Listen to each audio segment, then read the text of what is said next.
In this video, you'll learn how to back up your OKX wallet effectively.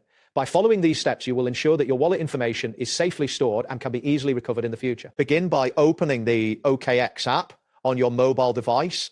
Ensure that you are logged into your account. If you are not already signed in, enter your credentials to access your wallet. Once you are in the app, locate the wallet option, which is typically found in the bottom navigation menu.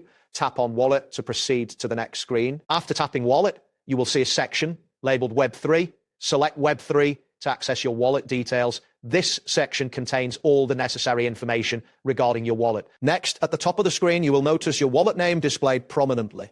Tap on your wallet name to open the backup options. Once you tap on your wallet name, you will see the option labeled Backup Now.